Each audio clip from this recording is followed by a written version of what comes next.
The opinions expressed on this radio program are not necessarily a reflection of WBLQ, its staff, management, or sponsors.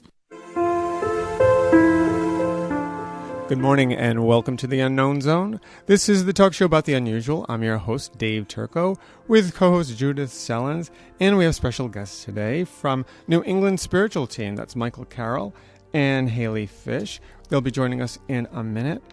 This program, as usual, is brought to you by Allen's Health Foods. Located at 62 Franklin Street in Westerly, Allen's Health Foods has been selling quality natural foods, supplements, cosmetics, books, and herbs since 1984. Now carrying natural pet supplies and gluten-free products, Allen's Health Foods is your one-stop natural foods resource. Their number is 596-5569 for all your health food needs. Good morning, Judy. Hello. Hello, Michael. And how are you guys? All right. How are you, Judy? Oh, well. And if you missed it, it's Haley. Haley. I wasn't too sure. I knew I had seen her with Michael on Facebook quite a bit. How are you guys doing? We're doing great. We always see you on Facebook. We're dedicated to being online, so of course you're naturally going to see us, but we see you on there too. Oh, yeah, I'm always on. I know. Sometimes I want to write in, Judy, calm down with those horses. Hey, what can I tell you? We're trying to...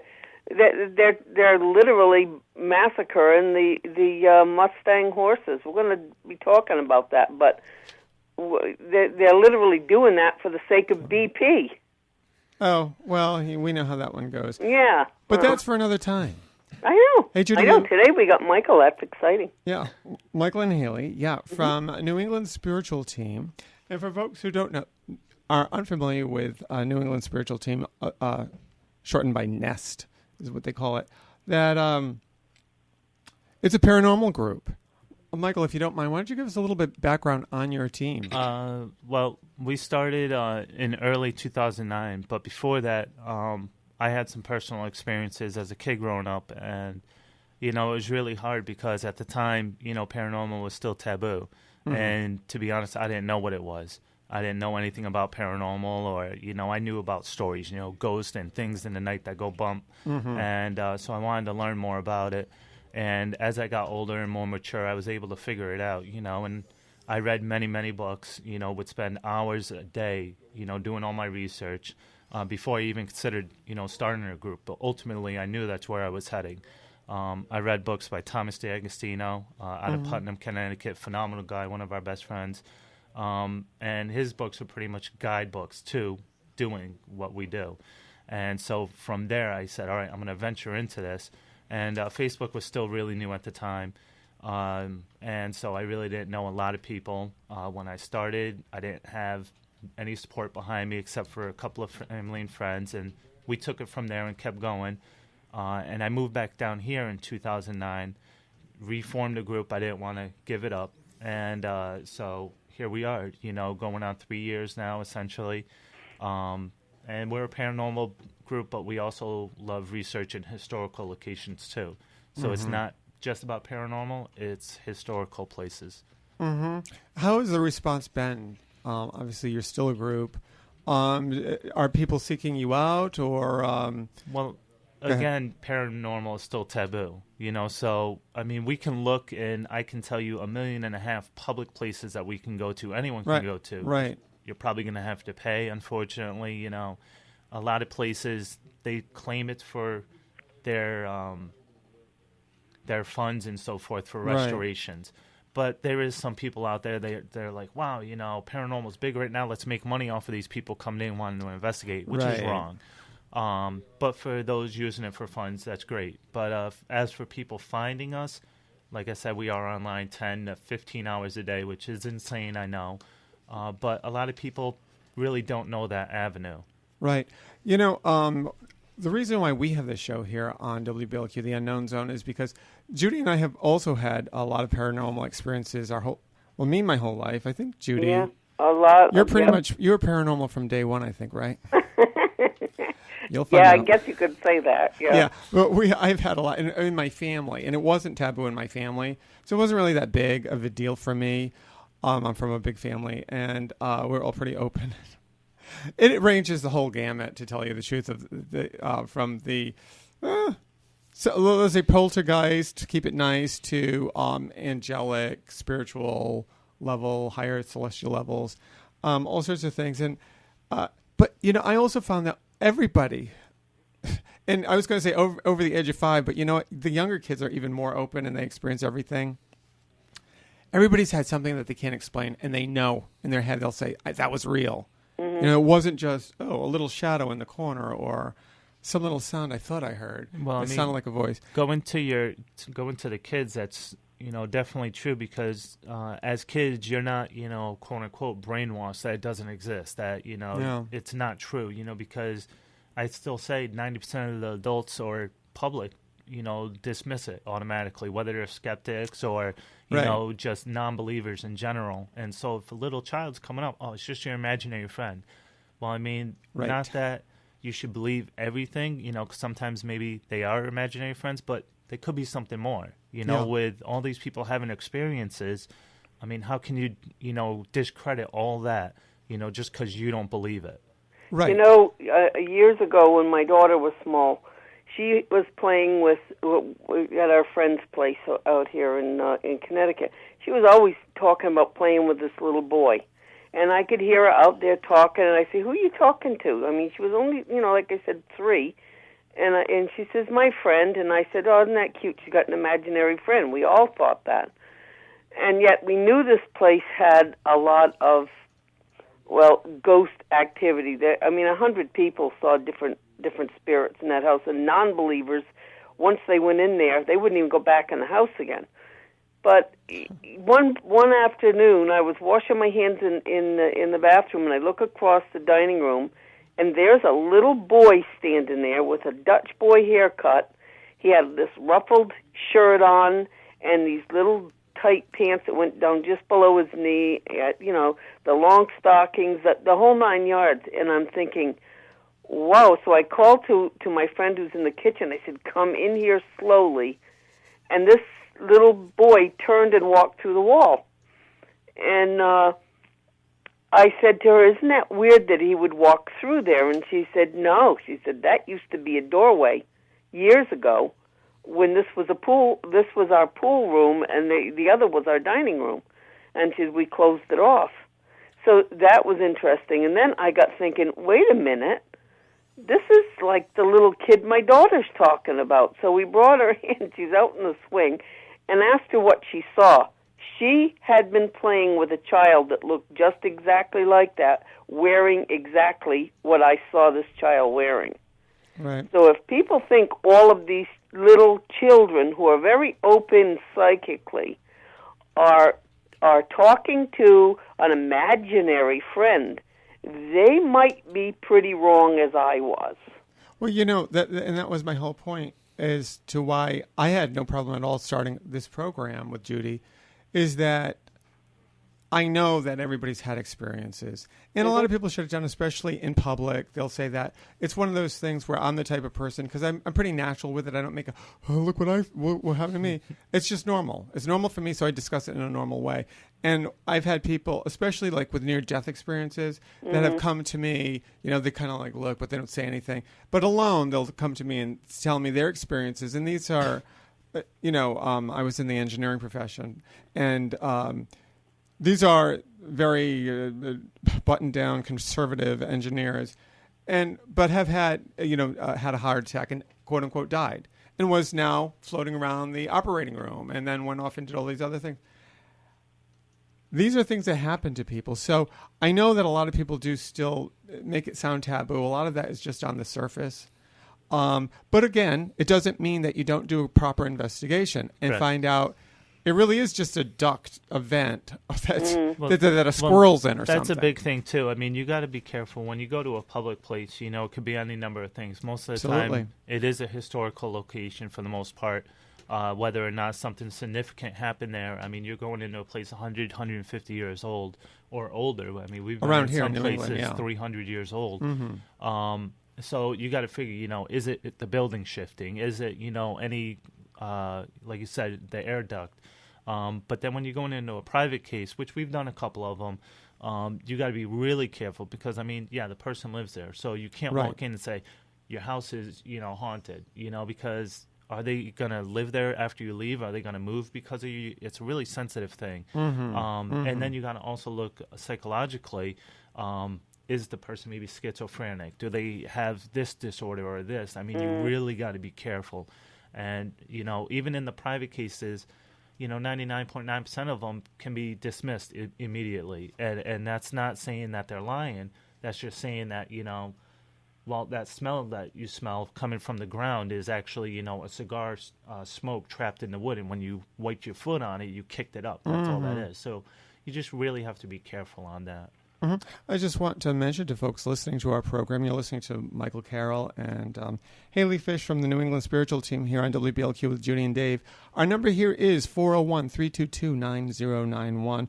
We'll be with you to the top of the hour. If you care to give us any stories or if you have any questions for Michael or Haley, please feel free to call 322-9091, and we'll take your calls. It's an interesting thing what you're talking about here, especially in light of the popularity of the paranormal on TV. Is any of that sensationalized, or is that how you conduct? And I'm throwing it out to both you, Haley and Michael. Is there any difference between the way you conduct an investigation and what you see on a TV program? Well, I mean, Ghost Hunters on Sci-Fi Channel, not to drop names, but to tell you about them, that's the benchmark. That really put it out there on the map. Right. And that made it, I refer to the poker boom of 2003, where everyone and their brother could do it. They saw it, wow, Chris Moneymaker won the World Series of Poker in 2003, and he was a nobody. And he goes and wins this $1 million tournament. So now everyone does it. Same with, Paranormal. Ghost Hunters came out. Everybody realized how cheap it was and inexpensive to come and do it. Right. So now they do it. You see groups popping up every single day, every single second. They kind of drop off, once they realize that you need dedication, passion, and really there's a lot more into it. And financially, the finances are a big thing. Again, we don't make money on it. I spend my own money each and every single week. So if you do an investigation, are you paid for that, or do you? No, we've never once been paid. We don't solicit for donations. And going back to, do we conduct our ways as TV? TV is sensationalized, it's for ratings. They have to be. Right.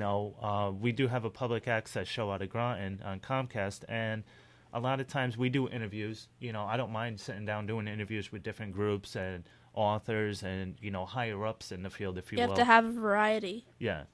But if you have a show, and you have no evidence, is anyone going to watch? Probably not. They want to see that wow factor. Unless you can make a lot of jokes along the way. They want to see, oh, that's going to scare me, because that's the common perception, is that everything happens, in every investigation. And to be honest, it doesn't. We did a 22.5-hour investigation at the Captain Grant Inn in Preston. We got a few things, but, if I was to take that and put that on TV, stuff that we're not getting, people would be like, wow, there's nothing here. They're, not good investigators. Well, to the contrary, we are, because we're showing that, hey, this is real. Where Ghost Hunters or some of those other shows, they may do an 8-hour investigation, and then they'll only show you the evidence. Well, of course. Right, because you're not getting an 8-hour show. They condense it down. Well, I mean, but even still, by showing just the evidence, right, that puts out there to the public that this happens every single second, and to be fair to them, they have been accused of faking some stuff before, which is wrong. Yeah. But again, it's for ratings. So correct. We'll call it recreations, but I've heard the faking. Yeah. And unfortunately, that seems to be true.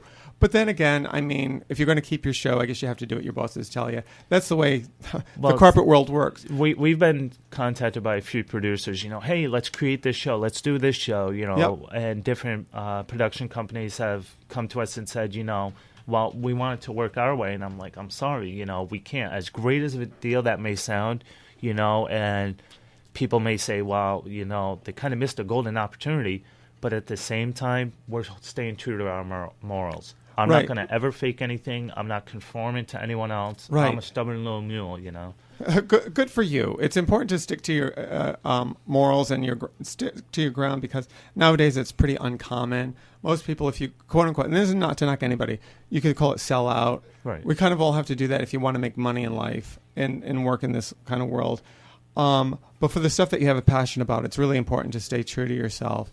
But what's interesting is I have personally run across places that it kind of did happen almost every second that are paranormal. And one of them, unfortunately, the building, or I should say fortunately, it's a place where I used to work on Pequannock Road. I haven't been by there. My understanding, it is now razed to the ground. It was the R&D annex of part of General Dynamics Electric Boat, Right. Okay, in Groton, Connecticut. And this was a former mill building on Pequannock Road.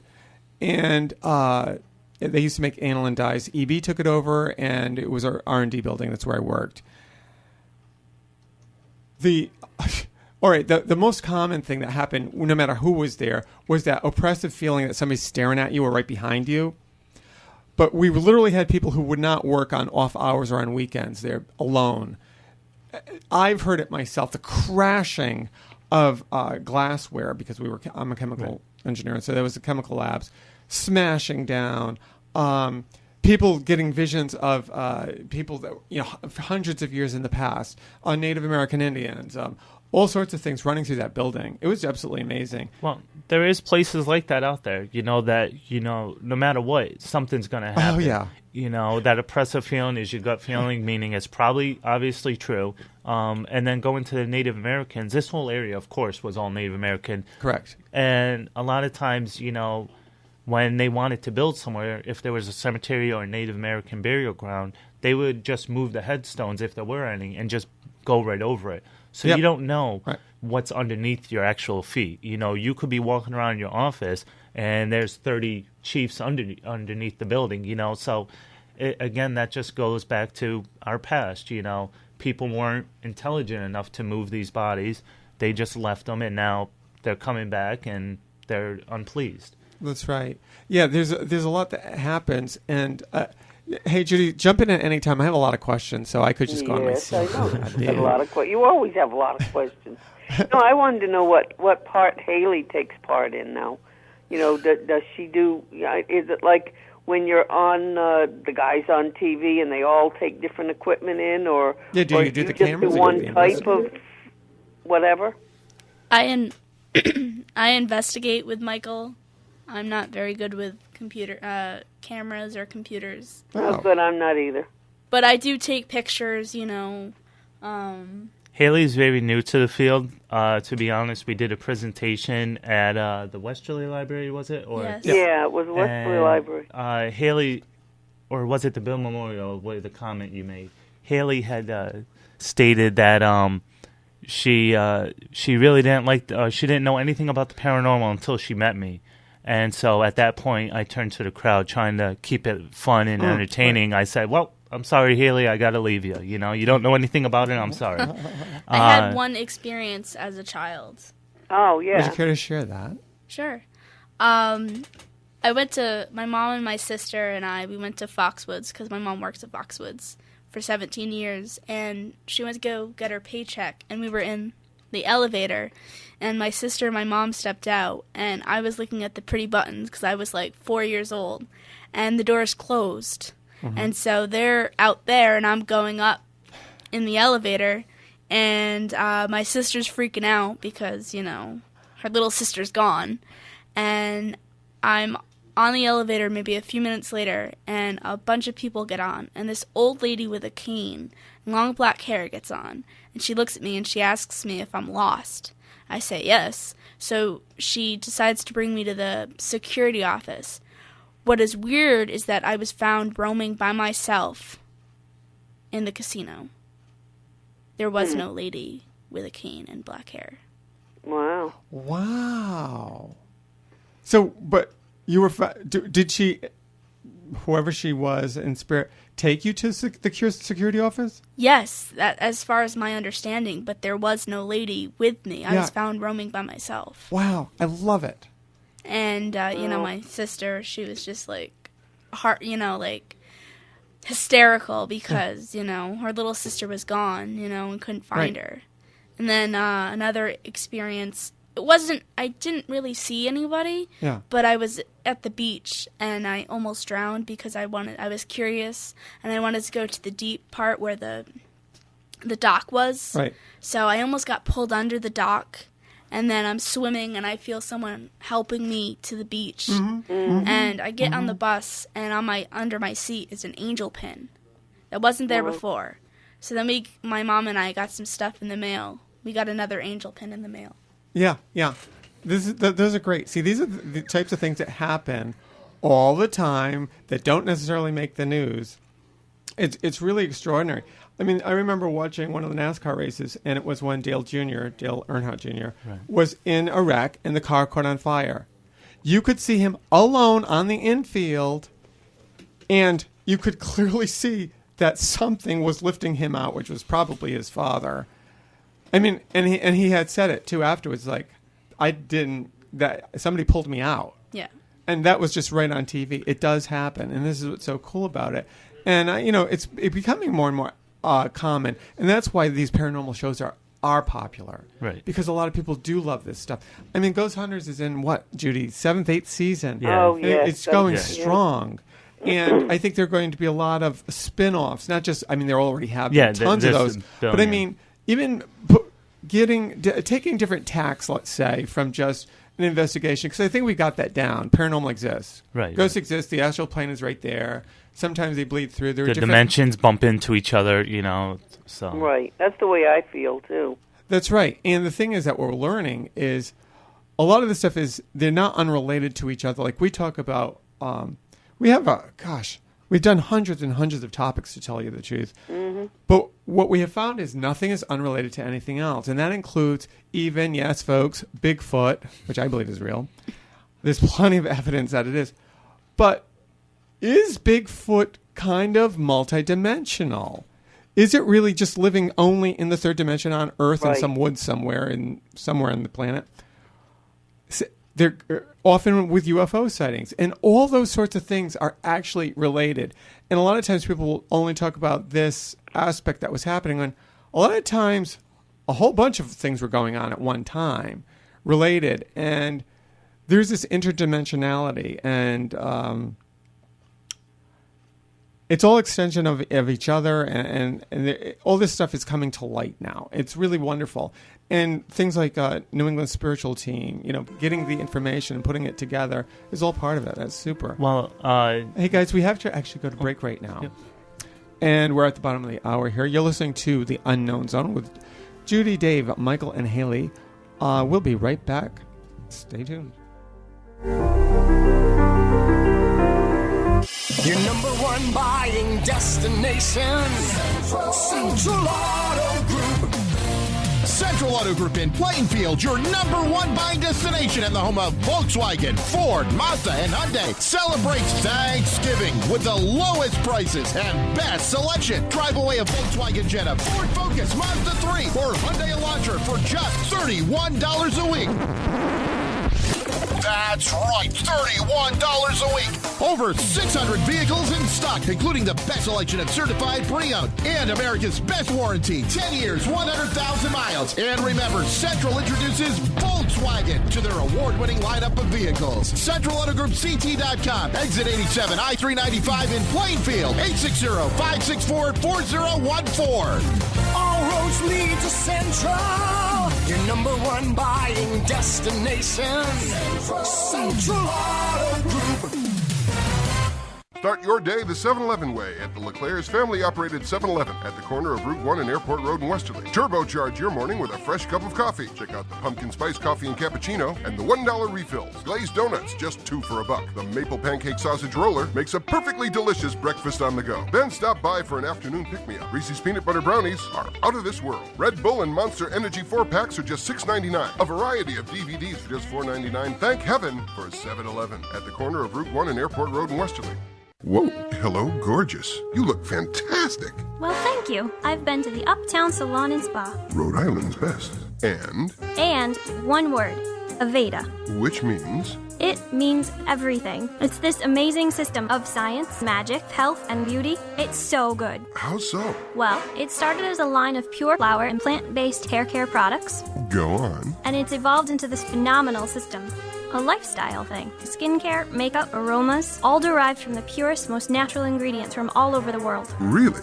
Oh yeah, and these pure scriptions Nice. are individually customized by certified experts who've been trained, not just in the science and technology, but in the whole philosophy of Aveda. Wow. Total wow. Experience Aveda at the Uptown Salon and Spa, Rhode Island's best. We're on the Post Road. just east of Westerly Crossing, Just minutes from the beaches. the resorts, the casinos, 401-596-9100. or online at uptownsalonspa.com. Come on, you've got it coming. That still kills me. Let's face it, this is the best area to be in during the holiday season, and the Greater Westerly Pawcatuck Area Chamber of Commerce has something for everyone. On Friday, November 25th at 6 p.m., it's Santa's Arrival. On the steps of the post office in downtown Westerly, Santa Claus will arrive by fire truck along with Winter Lady and all of his helpers. They'll have lollipops, coloring books for the kids, and WBLQ will play Christmas music. On Wednesday, December 7th from 5 to 9 p.m., it's the 15th Annual Holiday Stroll in Luminaria, brought to you in conjunction with the Westerly Pawcatuck Downtown Business Association. Stores will be open extra hours with great specials. There will be a luminaria and hay rides with Santa. And on Saturday, December 17th from 10 to 3, it's Winterfest. The Chamber presents 6-foot ice sculptures on display throughout historic downtown Westerly Pawcatuck. There will be hay rides with Santa once again and all kinds of carolers. It's the holiday season in the Westerly Pawcatuck area, and the Greater Westerly Pawcatuck Chamber of Commerce makes it happen. Are you bummed because gardening season is over? Well, it doesn't have to be. Grow RI Westerly is bringing the sun indoors for you. Grow RI is the newest indoor garden center serving Connecticut and Rhode Island. They carry the latest lighting and hydroponic technology along with everything else you'll need to garden indoors. They also carry full lines of premium nutrients and soils, including House and Garden, Fox Farm, Advanced Nutrients, Roots Organics, and Age-Old Organics. Located at 105 Franklin Street, Westerly, Rhode Island, next to McQuaid's Ace Hardware, 401-596-0904. And check out their other location in Newport. 1230 WBLQ. The opinions expressed on this radio program are not necessarily a reflection of WBLQ, its staff, management, or sponsors. And welcome back to the Unknown Zone. This is the talk show about the unusual. I'm Dave Turco with co-host Judith Sellins. We have special guests today, Michael Carroll and Haley Fish from New England Spiritual Team. They're based right here in southern New England. And they're paranormal investigators. And we have a great show still for you. We've got 25 minutes. If you'd like to join us, our number is 401-322-9091. You can call in and ask any questions or share some of your own experiences. Judy, if you have some pressing questions, go right ahead. Well, I was just going to say, if people don't want to give their names, we because demand there's names, a lot of Judy. people who are like, oh, gosh, I don't want to, No, we're kidding. Of course, you don't have to give your name. No, nobody has to give their name or anything. You can just call up and talk to Haley and Michael, and maybe just you can ask a question. Maybe you got something going on in your home or your business. But you can do that, or you can give us an experience. I'd love to hear different people's experiences. We know there are a lot of them around. Judy, that's what I was actually going to get into, because I know that, Michael, that you've investigated various places, and you're a historian yourself.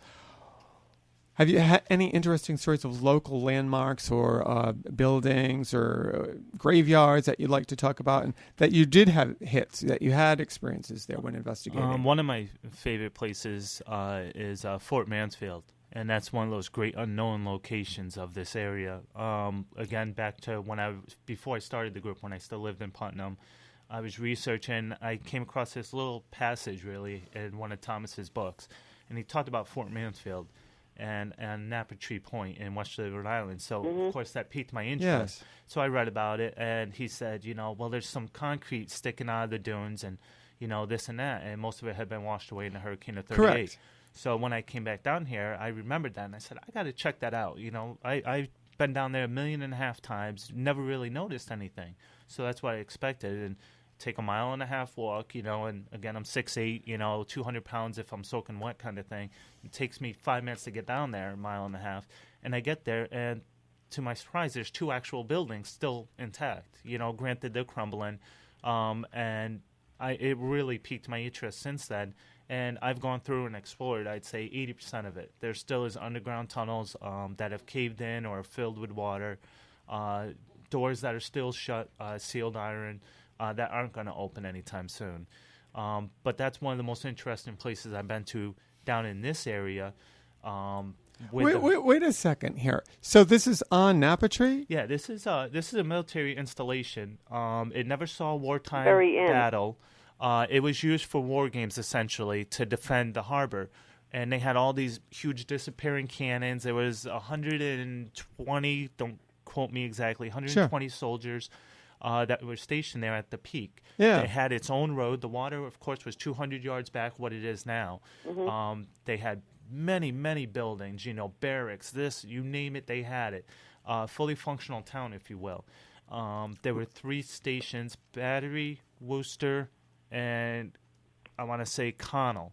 And one of which is in the water, gone. You can still see parts of it sticking up on low tide. The other 2 are still intact. But yes, these are actual places, and the reason why it was decommissioned is they noticed, because these disappearing cannons were meant to shoot long range, well, if you took a boat or a ship, if you will, and brought it close to the shore, well, they couldn't do anything, and they said, we got to scrap this, it's not going to work for us. And then the Hurricane of 38 just took it off from there. But the 2 buildings that are still intact, you can still go to them. Watch Hill Fire District actually owns them, if you will. And they've been putting up some safety precautions. I just noticed this past summer I was there, and they're putting up like a guardrail along the top so you don't fall over. But you can get down inside and walk around, and as you're walking around, it looks like all concrete. But if you me being a historian and loving it, I can use my mind's eye, if you will, and see the people standing around, and I've seen pictures of the men standing with their guns, and you can throw that projection out there, and it makes it so real, and it's tangible. You can touch it. There was actually a soldier that died in Little Narragansett Bay. Before the hurricane, there was a strip of land that would block it off, and it was just a bay. The hurricane came and made it part of the ocean now, but a soldier did drown there. And 15 people did die on that stretch of land from the hurricane. Correct. So, yeah, that's one of the most unknown places because absolutely, I've walked there. I've been there. I would spend hours there, just researching, just walking around, exploring. And I encountered one family, one of my best stories there. And the dad and the mom and the 3 kids, like the Brady Bunch kind of thing. They're perfect people. And the kids, they're walking around, and I hear the questions, wow, what is this? And so I approached them, and I said, can I help you? And I'm like an unofficial tour guide. And the dad's like, well, I went here when I was a Boy Scout. That was a popular thing I heard, is that people went as Boy Scouts, but they never knew what it was. No one knew what it was. Yeah. So I explained to them, and I took the kids on a tour, and it was like they were in Disneyland. You could see the smiles on their faces. And it's just a great, great location. But if you follow Napatree Point all the way to the end, of course, with erosion, the hill to get up it now is quite steep. But if you climb up that hill, and then you're right there, you have a lot of bushes, so of course wear pants and so forth. You go straight through, and boom, you're right there on top of one. And if you look to your left, there's a path, and it leads right to the other one. And standing up there, I mean, it was clear at the time. There were no bushes or trees, and since then, of course, it's risen up. But you can almost have that feeling of these big guns standing there, defending the harbor from, the British or whoever. Right. So that's one of the best places we've been to down in this area. And to be fair to the rest of my group for a minute here. Yes. Excuse me. It's not just Haley and myself. We do have other members. My friend Jason Hoffman out of Voluntown. We have Catherine McDonough here out of Westerly. We have Julie Griffin out of Meriden. And Melanie Cabrera out of Woodstock, Connecticut. So we do have people all over the area, and they participate with almost every investigation we go to. Oh, fantastic. I was wondering if you could, if you have examples of an investigation where, have you come across something that you thought was undeniable paranormal evidence? Going back to Captain Grant's Inn in Preston, Connecticut, there's a cemetery behind there that's not, I mean, it's part of the land, but it isn't. No one owns the cemetery. No one can own it. Okay. And it dates back to the 1600s. And while we were back there, we had a psychic with us, and we're doing EVP, which is electronic voice phenomenon readings, and taking pictures. And we're hearing all these sounds. Now, mind you, the road is some I'd say 300-400 feet behind us, you know. And it was late at night. I think it was midnight, 1 a.m. And so anyone that came down that road, you know, we knew it was a car going by. But the voices were coming from the opposite side, which is all woods. There's no roads, no houses there. Mm-hmm. And leading from the cemetery, it comes to a slope, and it slants almost to like a cliff. It drops off. And down at the bottom, it's... quicksand? Yeah, quicksand. And so while the psychic is there, she has the impression there's a gentleman standing down there in the quicksand. Of course, we can't see because it's pitch black, but he's beckoning us to come down and help him. So is he beckoning us to come down and join him because that's quicksand? Oh, yeah. Or is it someone that actually wants help? And, of course, we weren't going down because of the quicksand. But that was just an overwhelming feeling. You know, he was almost crying and moaning, please come and help me. And we couldn't, you know, and it was just intense. Send him off to the light. You know, by the way, there is another old graveyard. I don't know if you guys have ever heard of it, but it's right off North Anguilla Road. And it's closer towards 184, but there's one there. As you pull in from 184, it would be on your right-hand side, maybe about a quarter of a mile in. All right. And that is an awesome old graveyard with sea captains. It's been overgrown, and we used to ride in there with our horses. Nope. And if it's overgrown, we might not have seen it. We've been to, I'd say, 95% of the cemeteries in this area. I actually own a book put out by the Stonington Historical Society, and they list all the cemeteries, but that's as of the 70s and 80s. And it's using all the old writings, you know, 10 rods this way. And, right, correct. You know, so it's really hard to decipher. And a lot of them have been moved. A lot of them are on private property, so, again, you have to be careful with that. Yeah. But we have checked out a bunch of cemeteries. Even back in my college days, which would be at University of Rhode Island, so in the Kingston area, I mean, to just show you that paranormals, people have always been interested in it. I can't remember, there's somewhere in Kingston that was wickedly haunted and scared the bejesus out of people, but also down in somewhere in Burlingame State Park. I don't know if you've heard of that one. Yep. And people have made that sojourn. I think even one of my sisters... My sisters and some friends went again. This thing going out in the middle of I'm a day person. Just bring me out during the day, I'll do it. At night, it's just too creepy, and everything's so magnified with sound and feeling. And I think they did see there's some path you take to find this little old cemetery, and very commonly, I'm talking very commonly, practically every night, there's some like ball of light, you know, lighting up these tombstones in the middle of nowhere. There's no electricity. There's nothing there. Right. It's almost like an orb of energy, if you will. Yeah. And I mean, it's really quite fascinating. But well, that goes back to Native American too. Yeah. You know, most of this area, of course, was all Native American land. You know, and you don't know what kind of battles occurred or didn't occur. You don't know if there was massacres. I mean, anything is possible. You know, and doing research really helps, but it still doesn't give you all the answers because, unfortunately, we weren't there. Yeah. So we don't know everything about it. Yeah. But it could be attributed to that. Well, what is your take on, you know, for instance, most people who pass, I don't want to say there's no evidence of us or anything, Judy, but, you know, hopefully we go to the light and whatever we are, and we're not fiddling with people back on Earth, and we just kind of move on, and we're certainly not moving cups around the kitchen. But there does seem to be a small percentage of, whether they're residuals or they're the... Intelligent. There's some intelligence that is there and just doesn't move on. I mean, you're no longer in that body. Leave it. Why are you hovering around that grave? Well, maybe it was something tragic that happened, whether it was a murder or, you know, they just don't realize they're gone. You know, it happened so fast to them, whether it could have been, you know, falling and dying or whatever it is. They just are attached here. And so, in essence, you know, that's what we help to do. We don't do it personally. I'm not trained for it. Again, there is no experts for it. Mm-hmm. We do have people we turn to that are priestess and so on that can do blessings and, you know, really help them to move on. But with residual, they don't... they don't know anything about it. It's just like a tape player. It's going to keep happening no matter what. Yes. It can't interact with you. You can walk right through it. You can talk to it till you're blue in the face, and it doesn't know you're there. It's just a tape player, essentially. And is that dimension bumping into us again? It's just going to keep repeating itself. But the intelligent ones, they want to be heard. They want their story to be told.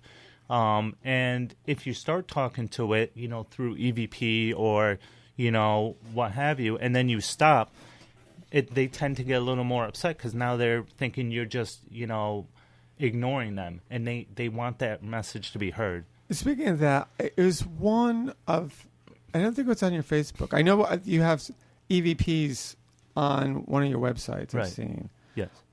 And a couple of them, I wasn't sure because I saw words written on there. What were we listening to? Was it the actual words that was the EVP, or what? Or was it just what was the EVPs sound? are a tricky little thing to deal with. One, they're tricky to even decipher. I still have EVPs from 2 or 3 months ago. Yes. To even review. But when you're talking of 8-9 hours of review, that may not seem like a lot. I mean, it is. Right. But then when you're sitting there and you maybe have something, you have to go back and repeat it, and that's going to take so much time. Mm-hmm. So it's all interpretation. You may hear one thing, tomato, I hear tomato. So Right. the words that they put out there, those actually came from Thomas DeAgostino on a case we did, and that's what he perceived it as. So that's why it was left with just the words there. That's what he perceived it as. Anyone else might perceive it as something different, but that's why we do it, and put pictures out there. Even if our pictures or our EVPs show nothing to us, to someone else, they may see something. Because So we the have only to be reason careful. I asked that was because the ones that are in a woman's voice Right. was extremely distinct, unmistakable. Right. Is that the singing almost at the end, if not mistaken? The ones we have on the website Right. are from a private case we did, and if I'm Right. not mistaken, I'm trying to remember, near the end of it, there's Yeah. some singing. It's definitely at the end, yeah. Or some lullaby being sung, and I remember that when I listened to it for the first time when he sent it to me. And he called me midnight that night. He's like, Mike, you got to listen to this. So I was like, all right, what do I expect? So I listened to it. My jaw hit the ground, and it was on the ground for about a week afterwards. It was so intense, and Right. it was so real. And I'm not, a genius or anything, but I pretty much try to track down every point of every second, where people are.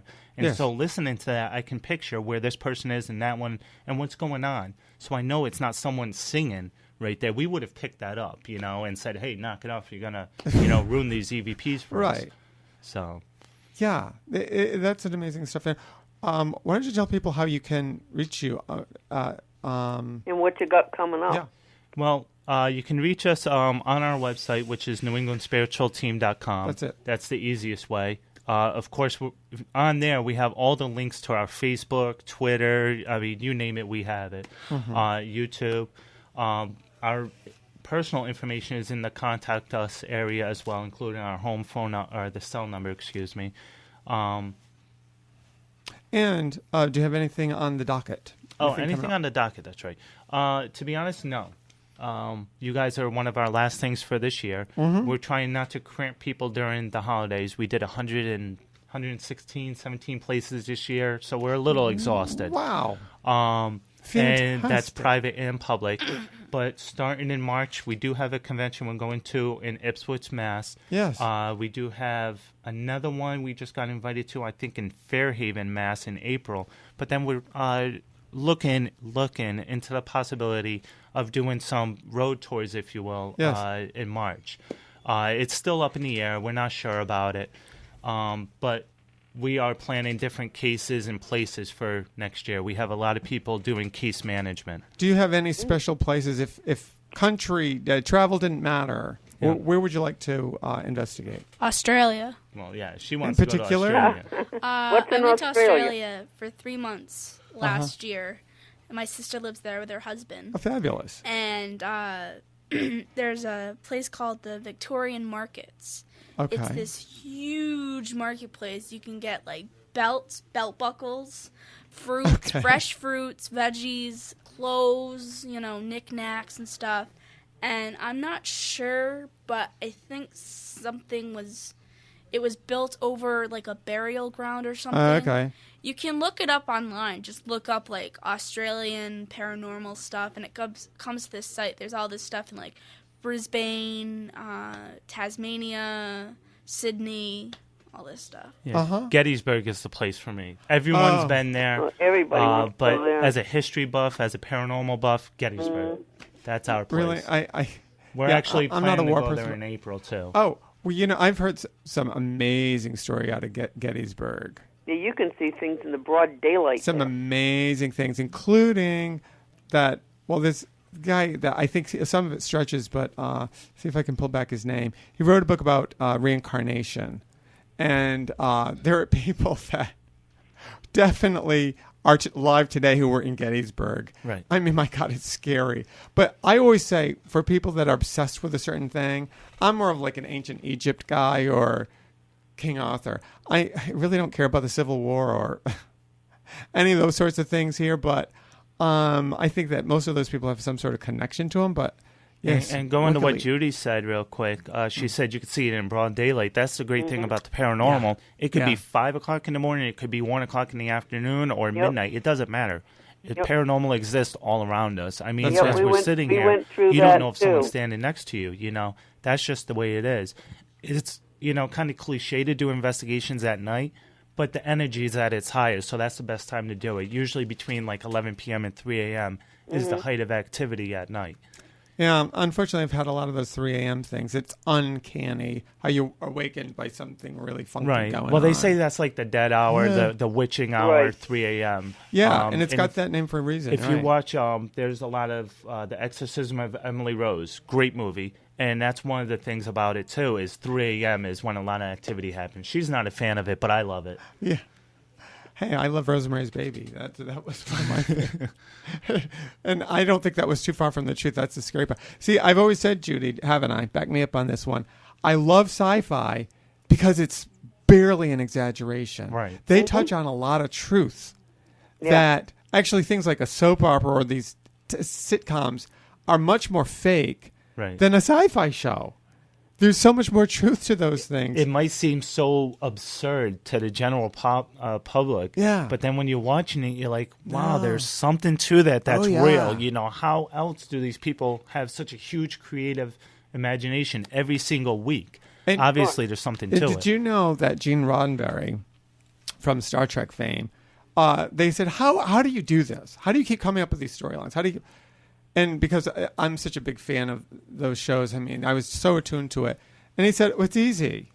I just wake up at 3 o'clock in the morning and it's there. Yeah. And I just have to write it down. I think a lot of these people do a lot of channeling. Oh, absolutely. And for him, he's got that open channel to, or had, now he's passed, to that. And, so many of those stories are either similar to things I've experienced or like when you research. And I just saw this interesting thing, the French author Voltaire, who's absolutely brilliant. I loved some of his work. But anyway, in his writings, he talks about his interactions with Saint Germain, which a lot of people don't know Saint Germain, but we'll say an ascended master who shows up over time. And Saint Germain showed Voltaire the future.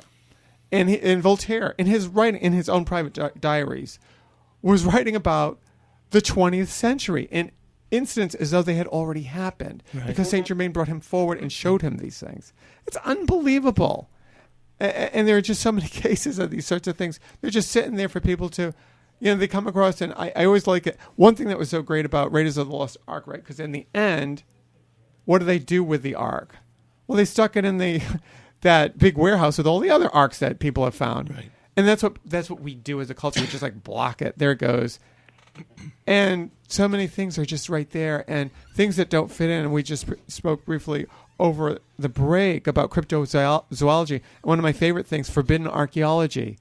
There is stuff, folks, irrefutable proof that there was advanced intelligence on the planet, even hundreds of millions, maybe even... Look at the Mayan civilization and the billions of years Egyptian ago. civilization. I mean, a lot of times people perceive them not to be as smart as us, I guarantee you they were smarter than us. Oh, yeah. Easily.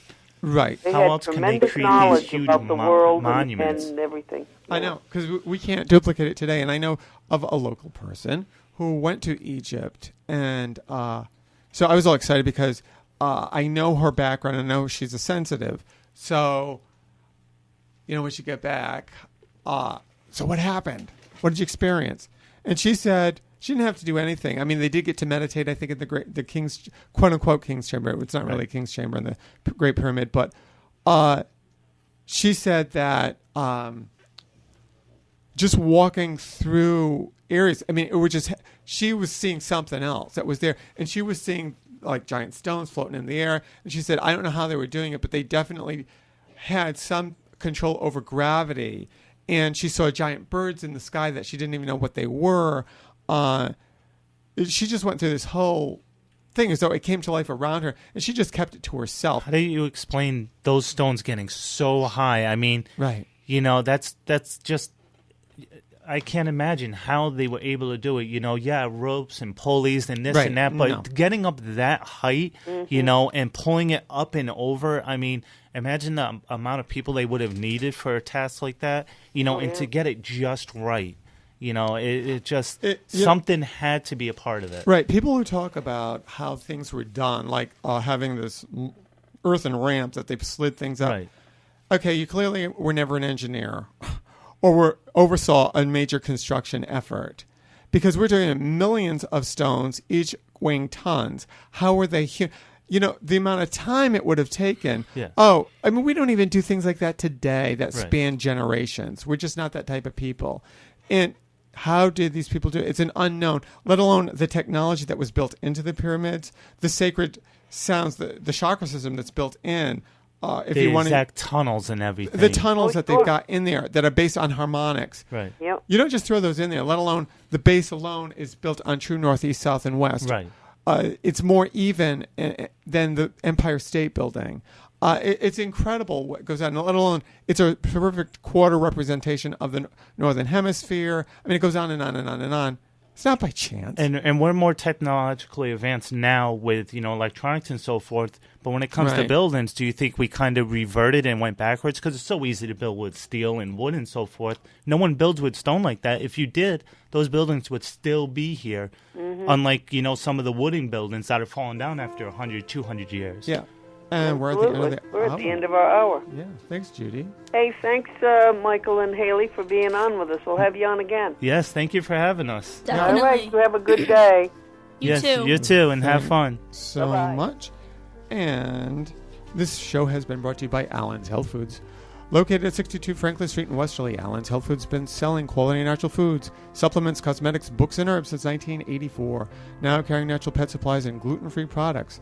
Allen's Health Foods is your one-stop natural foods resource. Their number is 596-5569 for all your health food needs. And from Michael Carroll and Haley Fish, I'm Dave Turco. Until next week for The Unknown Zone, enjoy.